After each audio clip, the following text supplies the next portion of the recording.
Matapos ang sinulog at ati-atihan, Dinagyang Festival naman ang bibida ngayong weekend. Mahigpit na ang seguridad doon para sa pagdiriwang. Live mula sa Iloilo City, may unang balita si Kim Salinas ng GMA Regional TV 1 Western Visayas. Kim?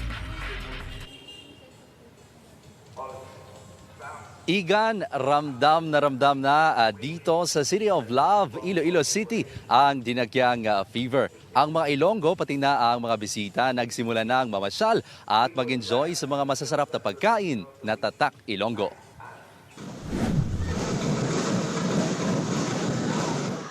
Dalawang araw bago ang Dinagyang Tribes Competition, puspusan na ang rehearsals at blockings ng mga competing tribe na pambato ng iba't ibang paaralan sa lungsod. Ang supporters nila, hindi pinalampas ang pagkakataong makapanood ng patikim na performance nila sa mga judging area. Bago ang pasiklaban ng mga tribo sa linggo, dagsa na rin ang mga bisita sa food festival para matikman ang tatak Ilonggo ng mga pagkain. Patunay ito kung bakit kinilala ng UNESCO ang Iloilo City bilang Creative City for Gastronomy. Iloilo City has like the best food ever in the Philippines, maybe even the world. It's awesome. Paggabi dito kami kumakain kasi mas masarap ang mga luto nila dito. Masarap lalo na yung pantat, yung inasal, tsaka yung mga sisig nila. Habang nag-e-enjoy ang mga bisita, sinisiguro naman ang mga otoridad na mapayapa ang pagdiriwang ng Dinagyang. Nasa 9,000 security force kabilang ang pulisya, iba pang law enforcement agencies at mga force multiplier ang nakakalat sa iba't ibang bahagi ng lungsod. Kahapon, kinanap ang send-off ceremony sa Iloilo Freedom Grandstand sa pangunguna ng Police Regional Office 6. I want to assure everyone that the Philippine National Police, along with our counterpart in other law enforcement services, is fully prepared and ready to fulfill our duty in maintaining peace, order, and public safety throughout this momentous occasion. Malaking hamon daw ang pagbabantay sa Dinagyang Festival ngayong taon dahil hindi natuloy ang hiling nilang signal shutdown.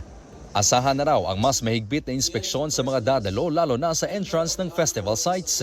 Bawal magdala ng backpack o maleta, gayon din ang mga matatalim na bagay. May gun ban sa buong lungsod na ipinatutupad simula January 19 at magtatagal hanggang sa Lunes, January 29. Samantala, dumating na ang replika ng imahe ni Senyor Santo Niño de Cebu noong Miyerkules na agad inilibot sa iba't ibang bahagi ng lungsod. Mamayang hapon, isasagawa ang fluvial at solemn foot procession. Alas 12 ng tanghali, sisimula ng pagpapasakay sa mga bangka sa Parola Wharf. 50% lang sa kapasidad ng fiber boat ang pwedeng sumakay. May gaganaping ritual pagdating sa Mulya Lunes Street bago simulan ang solemn foot procession patungong Isnart, JM Basa, pabalik sa San Jose Parish Placer. Sa fluvial, kung hindi kita makasakay, hindi lang kita mangakig, no? Kaya limited lang gid ang aton nga fiber boat. Kay ang subong sang Coast Guard, no ticket, no boarding.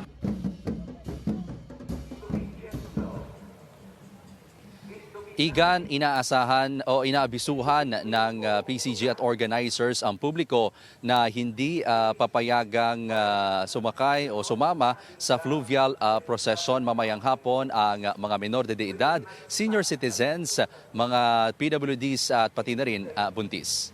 Igan? Maraming salamat, Kim Salinas. Igan, mauna ka sa mga balita. Mag-subscribe sa GMA Integrated News sa YouTube.